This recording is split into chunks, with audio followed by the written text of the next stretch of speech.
review it? No.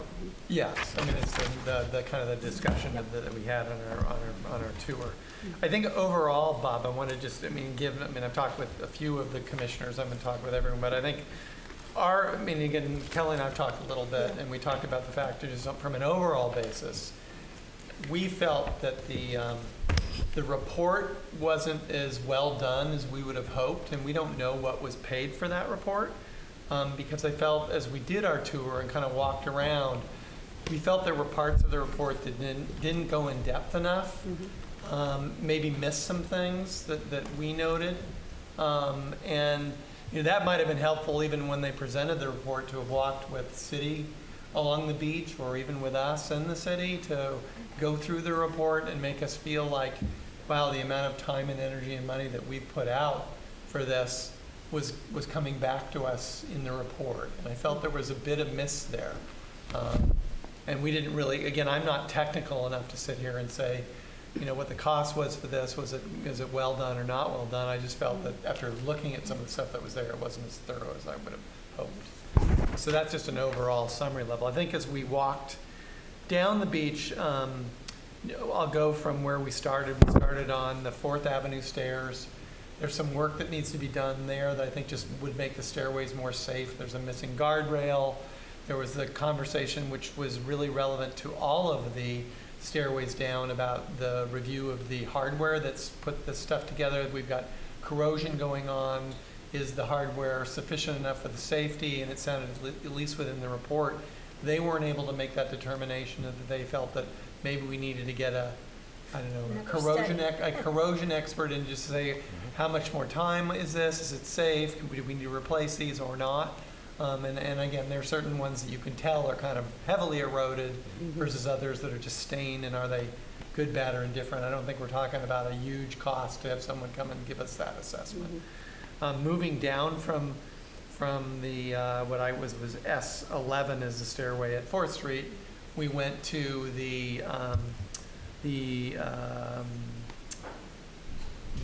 dune, what they called the dunes outfall, which is the S10 noted on the thing, which is the drainage for the water coming off of the 4th Street and down, and that whole concrete infrastructure at least was a high priority for them, that something needs to be done. Our major concern is that there are people that go down there and sit and picnic around that area, and it's structurally unsound, and whether we as a city could put signage out and tape around it or something that keeps residents away from, if an earthquake or there was something going on where that structure fell, keep kids off from running up there. There's rebar that's exposed. It's not structurally very sound, that we could put something up that alerts, tourist residents to stay away from this area. It's unsafe. And we felt that was something that would be helpful. Then moving down from there, we looked at the revetment where the water comes down at the Del Mar Parkway. Again, our question was, is this riprap safe? Is it plotted in a way that supports the water structure coming down off the Del Mar drainage, et cetera, et cetera. From there, we moved further down towards 8th Street, and we noted that at least the stairway at 8th Street, the riprap was exposed, and anyone coming down that stair, it was unsafe, right? And so we also, again, noted that at both the 9th and 10th stairways as well. And I know your team came down, thank you very much, and came down and got a tractor down there to move sand onto the 8th Street, but didn't really do anything at 9th and 10th, which still has the exposed riprap and is really not in a really very safe environment for people coming down those pathways to enter onto the beach. I think on the stairway at 9th, we also noted that when that stairway was constructed, I think the sand was much higher, so that the stairway would drop right into the sand. Now there's besides the riprap that's there, you've got like a 4-foot fall down, and whether we could bring the stairs down or at least cover up the rocks there. And if we pushed a bunch of sand in there, maybe it would create a safer pathway down to the beach, even though ideally it would be if we could put new stairway down that would reach that sand area. would be more helpful, but at a minimum, if we push sand up in there, I think it would create a safer environment for people to walk down onto the beach. Then we transitioned from and even looked at that stretch between 8th and 10th, where there really was very limited exposed riprap, and yet we had a very steep dune structure there where if you go even up onto scenic, the scenic pathway, you can see that scenic pathway is moving its way towards the beach. There are two very nice cypress trees there that are embedded in that hillside, but it's a very steep hillside, and this is a whole area that's been heavily saturated, and whether it's tidal movement or it was part of that water challenge that we had coming from that construction that was going on there, that whole area there is completely saturated. And the question is, it hasn't really dried out, and I don't know whether that's tidal movement moving back in and just repopulates it with water, but the challenge is that between the saturation, the steepness of that slope there, and the lack of any revetment that we could possibly see, we felt, I mean, I don't know if my fellow commissioners, that is a very exposed area that if we have more storms this coming winter, would be an area that if we could do something to support that structure, that would be an area I think that was of most concern. Again, moving from there, we moved south, looked at the other revetment that was moving from like 10th Street to 12th Street, concerns there as well. Again, it had a little more, it had some level of riprap that was there, but again, there was a lack of any exposure within the report. They were unclear about what revetments even buried there potentially because the sand may not have scoured away enough for them to get a viewpoint. My question to that was, because they say within the report that they reviewed planning for where revetment was laid out in previous years. I mean, we never saw that. We don't know. I'm just surprised that they didn't have any statement on that. If they'd reviewed all those previous reports about what was placed where, that they wouldn't have had any knowledge base about what's been laid there. So again, the concern would be any revetment that's there. What kind of shape is in it? Is it what size of the rocks there? I mean, it's just that whole kind of structure there was challenged, but I think that area between 8th and 10th was more concerning. Moving down further, again, we had an issue with the stairs where I have to look at I think it's S8. Maybe it wasn't S8, I'm looking at my notes here. It was the stairs that, no,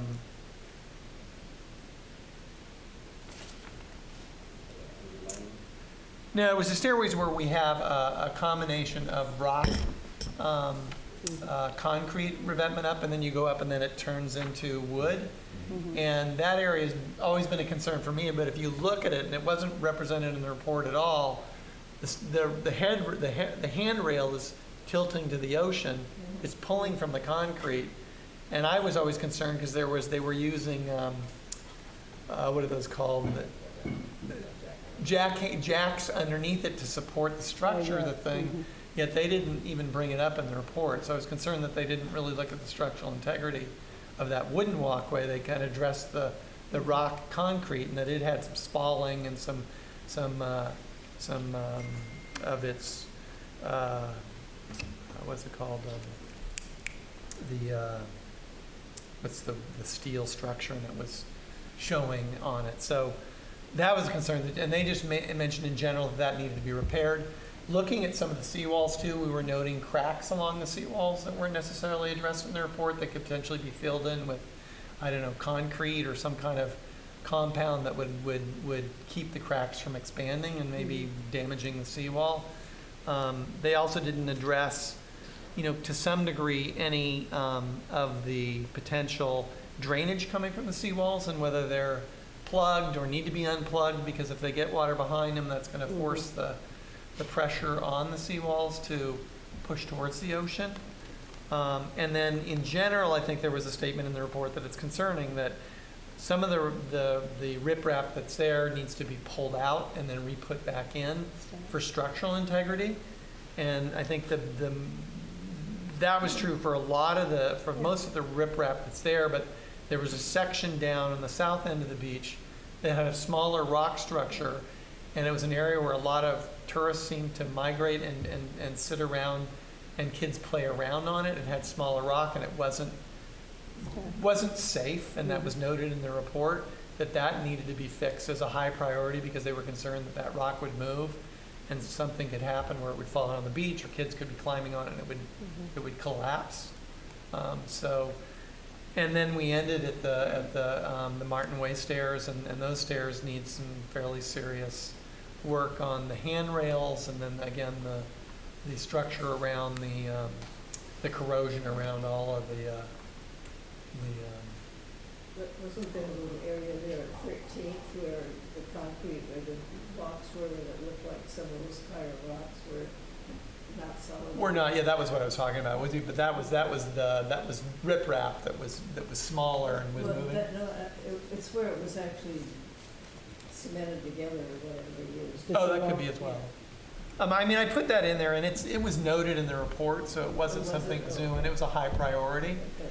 I think it's just, we looked at it and just said, yeah, that looks to be of concern. So I think in general, I think we were in agreement with their high priorities. I think they may have missed some things that we were, maybe, as I said, we're a little bit questioning about the report in general, but I think their points about the high priorities, I think we agreed with.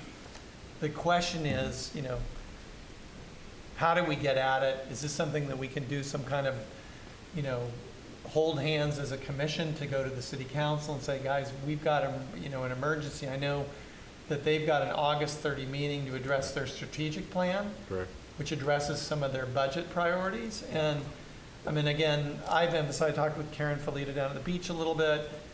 I'd come into one council meeting, unfortunately the youth center was kind of at the top of the agenda, and said, hey, look, we have a report here that's, I'd ask for your, thought process on this and look at the report, and do you have any concerns? I think that kind of got buried with the youth center as an issue at that point. But I was hoping that whether it's us as a commission, how do you tell us, Bob, how do we get city council to get their head around this before this, even in the August 30 meeting? I think it's pretty important if we wanted to have them think about,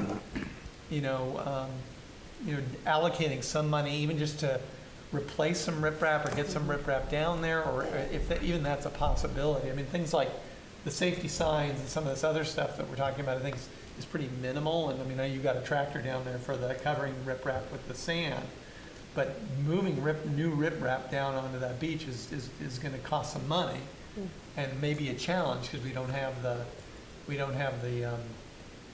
the platform to bring it down to the beach that we had, because it faded with the storms in January and February and hasn't been fixed. Well, and could we potentially redirect some of that $250,000 to address some of these immediate needs exactly. that maybe we're better served by just getting bids, getting multiple bids to fix some of these things? That's going to tell us, rather than continuing a $250,000 study. Because it may be that some of the contractors that do the riprap placement have engineering groups within, because some of them, they're going to get an engineer or put their own engineering report. They know how to do this. They know how to set the riprap in so that it's safe and that it's structurally integrity. I don't know from a city standpoint that you've got to go pay someone to do all the engineering and then bring it to a contractor who has their own engineering, and they're going to take that report and probably throw it. And they're going to do it the way they know to do it because they've been doing this for years. But I just don't know. I don't know the process of that and what the legal requirements are of that. Haven't you worked with someone? We're going to open it up to public comment in a minute. Okay. I mean, I think that for me, without the biggest takeaway for me was the safety for entry and exit to the beach. Absolutely. It's the biggest takeaway for me. It's very concerning, and that in my mind should be the number one priority. And I don't think we need a lot of studies to figure out how to replace or repair stairways, right? We just need to get bids, and maybe we have funding that could go towards that. Right? Sure seems like that would be something that was put on the top of the list. That's from my perspective. So I know other comments here before we open it up to public comment, and I will do that. That's okay with you? Yeah, perfect. Sure. I'm going to open it up to public comment for our soldiers here in the chamber that are hanging out if anyone has a few things to say. We're going to time you for sure, Dale. Dale Byrne. I'll be fast. My wife wants me home. Couple things, and I talked about this at our last Friday meeting. And if you want to attend tomorrow, we can talk about it there. It's a public meeting. So I got a new volunteer on the pathway. I'll just keep it at that. She has tremendous experience in the construction industry and heavy equipment.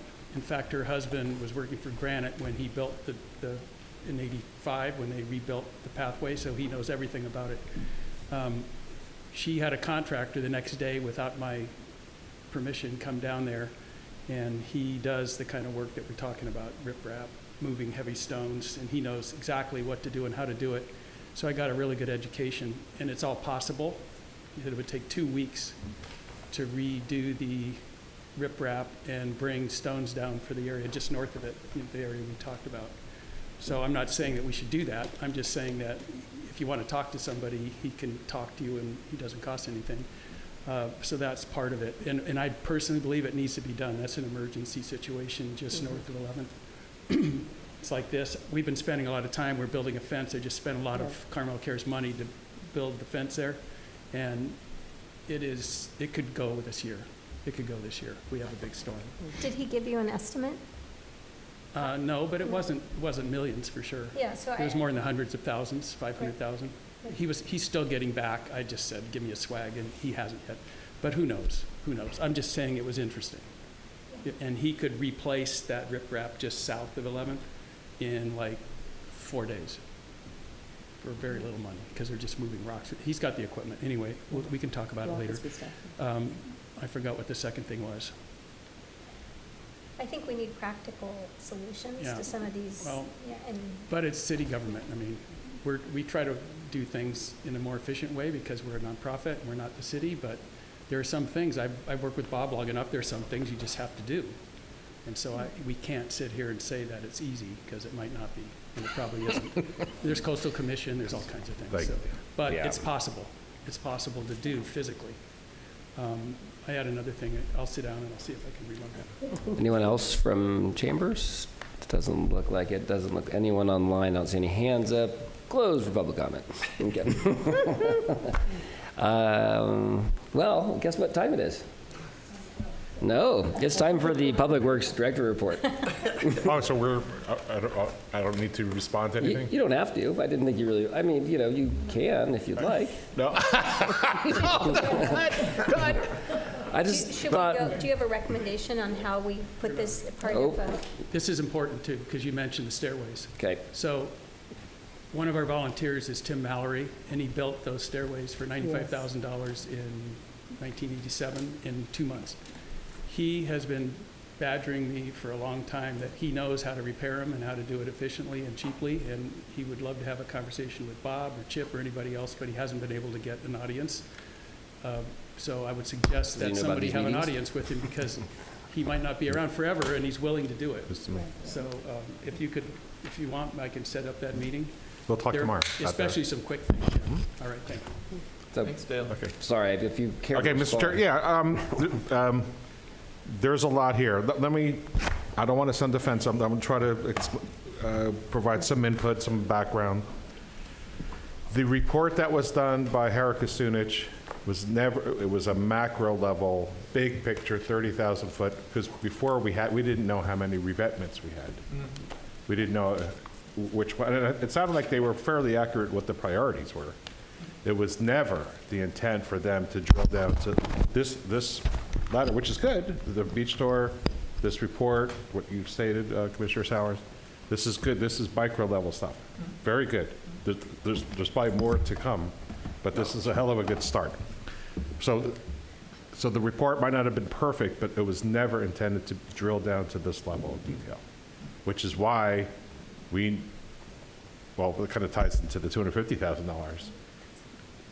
That was to drill down to the level of detail, so we have cost estimates, we have solutions, we have refined priorities based on that study, based on your input, and based on their own observations, okay? The 4th Avenue wall with the drainage, I've been here 6 years, I've known about it for 6 years. It is on the 5-year CIP, I think it's in year 2 now. So it was way out, it's coming up. It's a big ticket item. Yes, it's in terrible condition.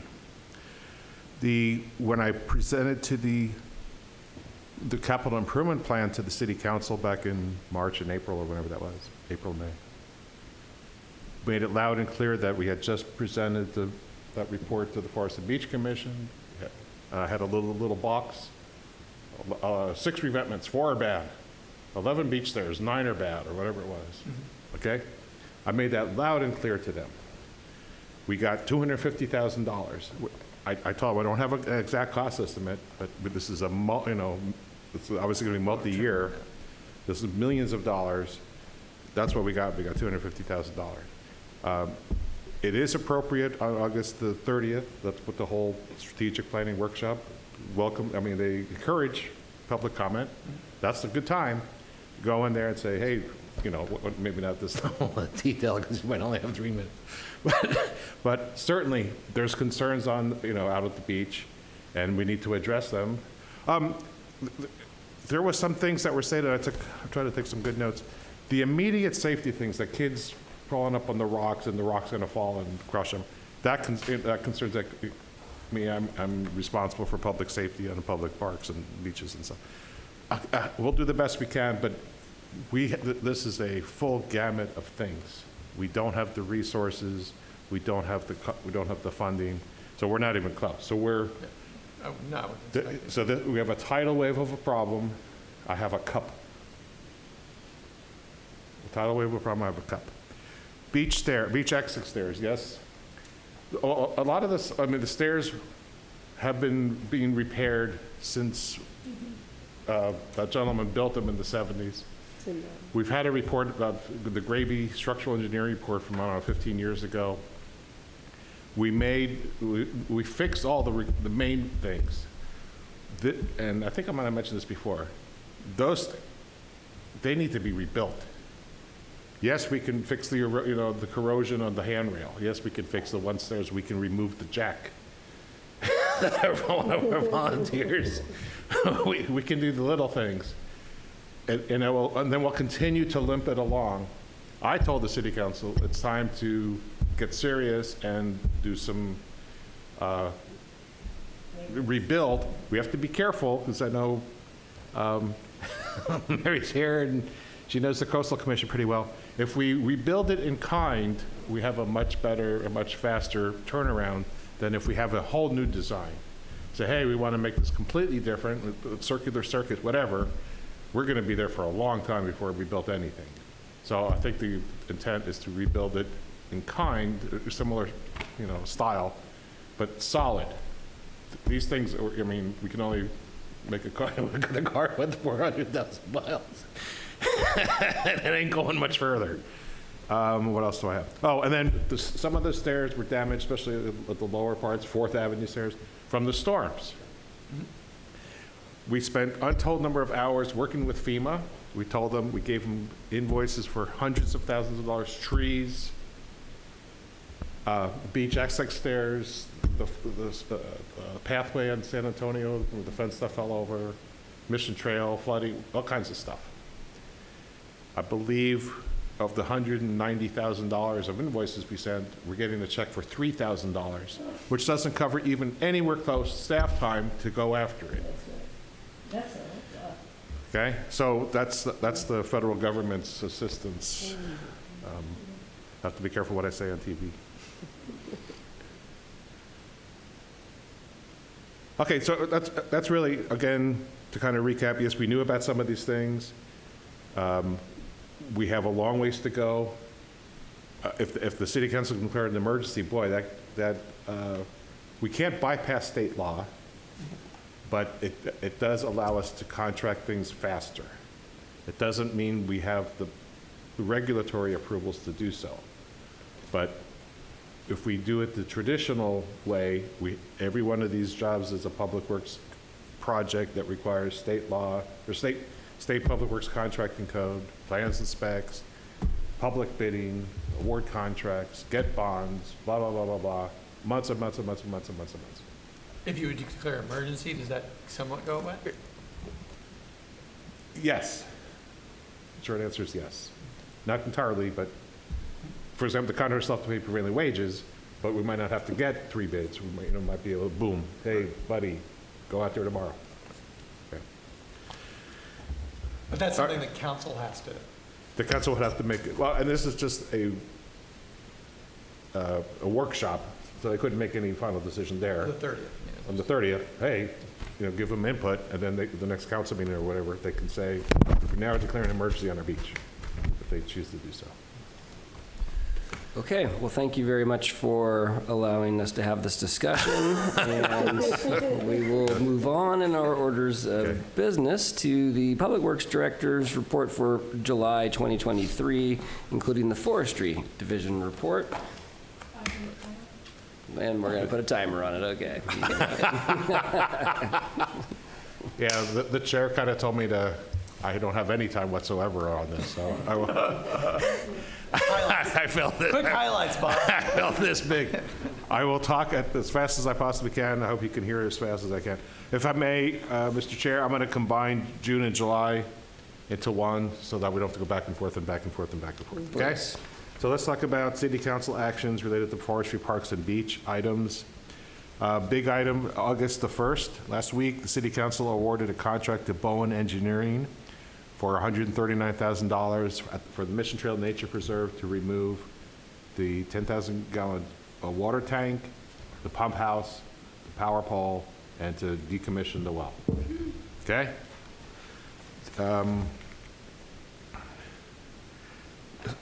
At the July council meeting, council adopted a resolution with fees for services citywide, mostly planning, building permits and stuff. A couple of changes with trees. A tree pruning permit was $255. It will continue to be $255. A tree removal permit was $340. It's now going up to $665. An appeal to the Forest and Beach Commission, or an appeal to Forest and Beach Commission appeal to the City Council was $1,485. It's going up to $1,800. And then this last one is a new fee. The fee was rejected 3 years ago when it came up to council at the time. A tree evaluation permit. This is important. Many times people come in the door or they call the city forester, and they always use the word just. Mr. Forester, or Madam Forester, could you please just take a look at my tree? It's in the back here. It will take you a minute. Okay? So we've been doing that service. It's not just, you have to log it in. You have to check any prior records. You have to go to the site. You have to figure out where to park. You have to meet with the person, go in the backyard, assess the tree, come back, write it up, blah, blah, blah. Mm-hmm. Okay, so now the council has agreed to have a new fee of $195. If they do this tree evaluation permit and Justin goes out and says, the tree's healthy, maybe it's done. Hey, you know what? Apply for a tree removal permit, that $195 would be credited towards the upgraded, $195 for the evaluation, and the removal would be $665. So they get the first $200 is already factored in. So that was a biggie. Now they have doubled it. They have doubled it on the removal. And quite frankly, all of those numbers I told you about were discounted by council because they're of the concern to keep the health of the forest, as healthy as possible, and encourage people to come in and get permits instead of not getting so. I'm not going fast enough. July 11th, council awarded a 2-year professional service agreement to Denise Duffy and Associates out of Monterey to do the North Dunes habitat restoration, as well as other on-call environmental services for $111,000. So Bob, how does something like that get approved? I'm just curious over like the safety of repairing stairs, like your comment about, entering and exiting the beach. Right, you said you have a cup. I'm just trying to figure out how to make your cup. I'm trying to figure out how to make your cup a little bigger, The little tin, right? the tin cup. Yeah. The tin cup. I'm not saying I'm not Well, opposed to this, I'm just saying, you know, that's the. All right, so every year, okay, good. Yeah. The city council adopts a capital improvement program. I think this year we had 41 projects. A lot of them were lumped together. All different things. City Hall roof replacement, painting Sunset Center, North Dunes, trees at Mission Trails, the tank, drainage at Mission Trails, all kinds of different things citywide. So our job as staff is to implement, working on all 41. So- Some are moving faster than others. But all 41 have been assigned and are now funded, and we're working on them. So that was just one of them. One project is the $250,000. So, and we are working on it. But it's, we don't have bulldozers to go out there and move rocks all right away. Okay, that was. You get double overtime after 8. She's going to take off all next week and say, "Oh, you remember how late I worked that?" Forestry Division report. We already heard a lot. Quickly, like, so for instance, that adopted that resolution 2023-072, right, which is this removal of all this, oh no, that's the wrong one, which is the one that's the big huge tank that's coming out of Mission Trails. It's a big old tank. It's not on Exactly, here it's been there because for in years, August. and it's not hurting anybody, right? It's So, always been a No, danger but it because was a priority for council for years. well, I understand, but I mean, It's actually a danger because it could It is- blow it is- if it's- the kids were playing on it. Right, and the well itself is a liability to the city. So, yes, all the projects are important. okay, The city hall roof leaks. well, that's fine. It's not gonna do anybody. Wear your raincoat. I get as I many, got a lot of leaks in my house. we get as many done as we can. Okay, Forestry Division report, we talked a lot about forestry already. Just a couple other things that were not yet mentioned. Town and Country is our on-call landscape maintenance contractor. So last month, they were issued 30 task orders for about $125,000 of the $175,000 they have budgeted for a wide range of landscaping maintenance services throughout the city for the entire fiscal year. Last year, we were doing mow the yard once. Now we're do something all year long, doing it more mass production. Last month, this different topic, the city purchased our first stump grinder in the history of the city. So we assembled it, we had some training. So we're not doing huge, gigantic stumps, we still have the contractors out, but a lot of the mid-sized little stumps. So we've been doing that. So we've been out there, I think last week or two, we did a few stumps downtown. We ground it out with our own stump grinder, made a hole, plunked in a new tree. A whole lot more efficient than waiting for contractors to remove the stump. So progress. Our forestry crews participated in aerial rescue training on July 7th, which Justin was participated into that. We had 3 guys go to Treetopia last weekend. It's a 2 or 3 day conference. Yeah, it's actually ended up only being 2 guys because Eric's had to stay home with his dying dog. Good, I hope he pays us back for the registration. But he talked. But two guys went and they. need money in the cup. But the guys went and they said they got a lot out of it. Like it's a really hands-on tree workshop up in the Bay Area. It's really awesome. Okay. Sorry. We can talk about that later. Okay. Hey, I saw that out the of the new minutes. electric street sweeper down at on Scenic. Wow. You don't hear it, you just see it. I know, you don't hear it. It's pretty cool. You don't even hear it. It's like, what is that thing doing? We cleared the weeds around Flinders Mansion and mowed Martin Meadow to reduce fire fuel hazard. That's a big sensitive topic to the neighbors. Tom and Louise and Justin are working on, we're still working on claims from trees that fell and allegedly damaged private property. There's dozens of them, so that takes up a lot of time. And last for forestry, this is hot off the press, PG&E is going to be removing 6 trees. Most of them are dead or hazardous to the power lines. Justin went out there and he concurred that these are either hazardous or dead. So you'll be seeing, and it's all over town, it's not in one particular area. So the next 2-3 months, we'll be seeing PG&E and their contractors to remove 6 trees. Okay. It's more coordinated this time. If you remember, a year and a half or 2 years ago, there was an incident. Busy. PG&E's just kind of Cutting trees down. started cutting trees down and not telling They'll us. work directly with the forester and no more going cutting away, right? Yeah, so a little bit better. We had a meeting with them this week, and we got on the same page, hopefully, and they're gonna give us trees to review, and then I'll go out, look at them, and post notices with the number, those little yellow placards saying this tree's gonna be proposed for removal by PG&E, call 1-800-PG-5000. So at least the people know if trees disappear, or they start getting cut down, why or when, so. Okay, on the climate committee, kind of a little bit touch base on this. Back up. The coastal engineering study, we heard task 2 today. So Mary and I and our consultants, we met with the Coastal Commission this morning, in fact.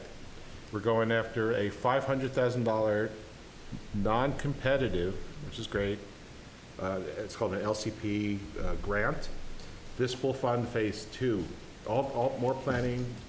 They talked about the data they're collecting now kind of ties into phase 2.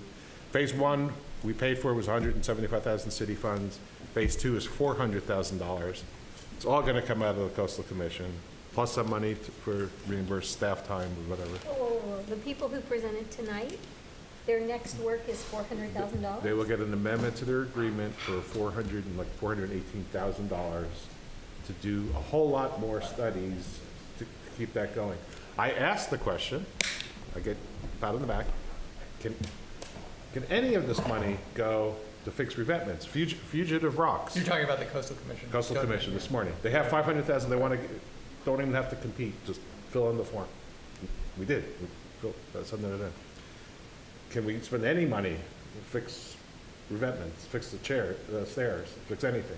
No, essentially no. It's So just the study two- money. Study money. So the $250,000 that the city approved for That's study money? city money, yes. Okay, so we can use that to fix some Yes, things if you just yes. found $400,000. Extra, for something else, but it's related. It's related. We don't need $650,000 of studies on We- how to help the beach. No, it's not all beach, but It's more than the beach. It's more than the beach, but. Mary, you want to bail me out on this a little bit? Yeah, why do we need $600,000? Program amendment, that's what that 500,000 from the Coastal Commission grant is for. So maybe briefly, what are the other tasks that they're going to be doing? It's more planning work in order to take the information we had from phase 1, and then we have to actually implement the work with the Coastal Commission to come up with a long-term adaptation plan. So it's still planning money, but it's review of documents, it's, putting the whole thing together and getting approval from the Coastal Commission for this long-term plan. Right. And not to cause panic or fear, but in that long-range plan, we may find additional things that are not on that initial report. Gosh, we have to relocate the Del Mar parking lot. I don't think Gosh, so. we- I mean, what they said today is that everything's stable, right? The They sand said the here. sand, I mean, sand is stable. it's very, You said it's not stable. no, I'm just saying, I'm concerned because Right. The sand replenishment is stable. That's what So, they said. okay. That was the basic. Not up on the But we don't have the full, we know a little bit about these critical shoreline infrastructure. We don't know all of the impacts of climate change in the long term. Right, right. That's what this is. That's the next phase. So it's gonna keep on going. Yep. Okay. Okay, enough planning. I won't bore you with the next one. And then volunteer organization, a couple of things. I think you've probably all seen it, the Scenic Pathway Guardrail Project. Great. Looks great. It's more than half done, 2/3 done. One thing I wanted to clarify, it was never the intent for this phase to do all of it. A couple of people said, you missed a spot. No. We're doing the spots that were missing, that were fallen over, laid on the ground, or that were completely deteriorated. It was great. okay, but it looks great. Beach cleanup, so we worked out a schedule with Carmel Cares. So Town and Country's our landscape maintenance contractor, they're cleaning the beach Monday mornings. Carmel Cares cleans the beach Wednesday mornings, and sometimes we provide a public works person on our little ATV to help. And Friday mornings, Public Works cleans up the beach. So it's like 3 cleanup per week. Busy holiday weekends or whatever, we supplement that on weekends and whatnot. But so anyway, we have a better routine schedule now to clean up the beach. And my understanding is that we're getting more. It's better? Yes. It's a lot better.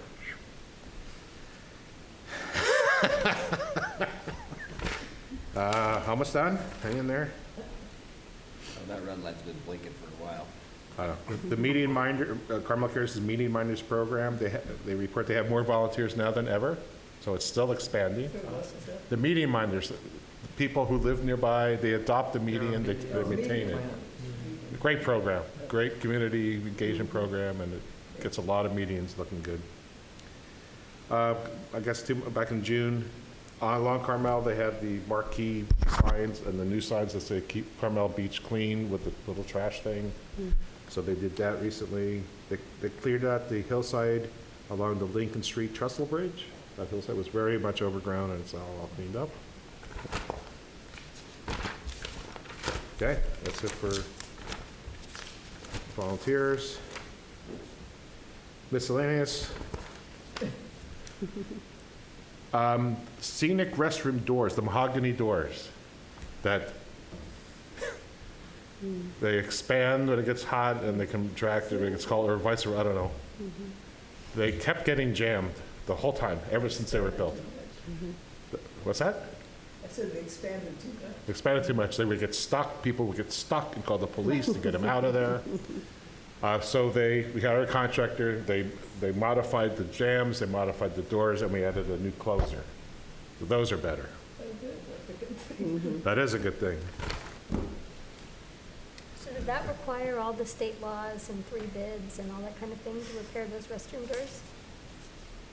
Certain state laws, yes. It didn't, it was under $5,000, and our purchasing orders under $5,000, we could do things, Oh, okay. okay?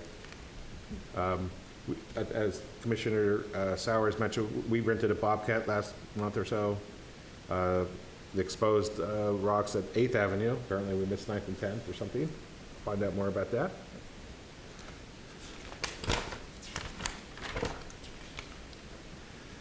And because this commission all kind of oversees the parks, we painted the restrooms in Lower Forest Hill Park, Upper Forest Hill Park, and Devondorf Park. So they look a whole lot better. And that completes my report. Open up for any public comment. Any questions from the commission first, before we open up to public comment? Just one thing, Bob, I know we talked about potentially getting Brandon to respond on the issues around the Coastal Commission, and you said Mary might be able to respond to some of that. Mary, could you come back? What kind of permits do we need for these shoreline infrastructure repairs? Oh, boy. I'll be brief. In the municipal code, it's on our city website, and it's under like 17.52. So there are definitions of what's excluded from our coastal development requirements. Because our beach and area is an environmentally sensitive habitat area as determined by the California Coastal Commission, it's very particular in what is allowed for moving sand, moving rocks, moving any kind of revetments, any rocks in the revetments. It's very, very particular about what's permitted and what is not. And a lot of the information depends on if you're replacing it in kind, or if, it's just very specific about what is an emergency permit, what is for health and safety. So it goes through a very long list of what's excluded and what's not in a coastal development permit. So there's emergency permit circumstances, You know, there's all kinds of information in our municipal code that lays all that out, and it's kind of directed by the planning department. So our city planning department Right. can issue that CDP to whoever's doing whatever work, whether For it's public certain works. things, and other things have to be approved by the coastal commission. And is that in the code that you Yeah. can read it in? And Yep. Is it on the website? Yep, it's on the website, 1752-100. 1752? Yeah, yeah, Thank you. sure. Maria, have her hand up? Oh, well, let's see, if we don't have any other questions, I'll open it up for public comment. And is there anyone here in chambers? I see Maria, you have your hand up, patiently waiting. And did she put it down? Oh. She's going to speak. And I'll be quick too. I just had a question on the totals of number of trees required for replanting. What is someone monitoring those trees that are replanted and double checking that they live, say, beyond 3 to 5 years? Do you know what the process is internally? Maria, this is Bob. Are you referring to, as a condition of a permit, if they remove a tree, they have to plant a tree? Are we following up at 6 months to a year, 3 years, 5 years? Is that the question? Correct. Tom? Thank you.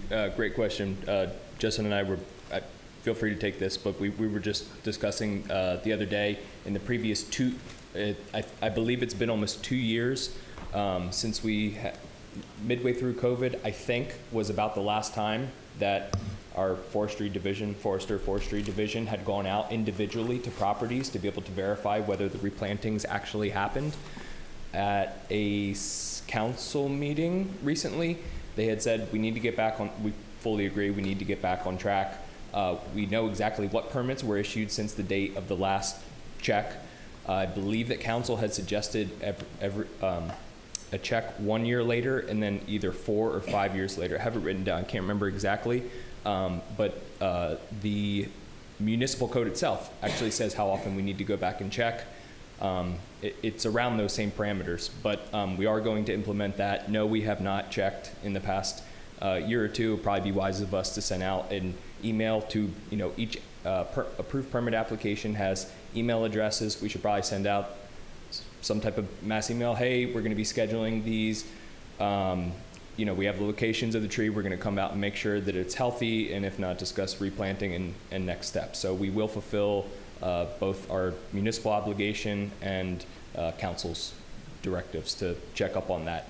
It's not going to happen tomorrow, but it will happen soon, and we will make sure that we follow through with those. Right. And if I may, Maria, the prior city forester, I guess it was during COVID, when she went out to look, there was a pretty high success rate. Not everyone complied with their requirement to plant, but it was pretty high. I don't remember the percent, 80, 90% of people were complying and installing their trees.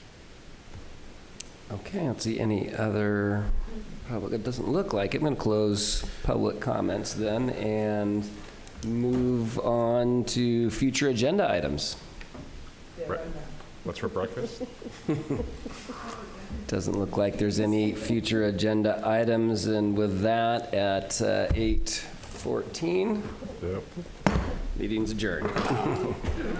Wow.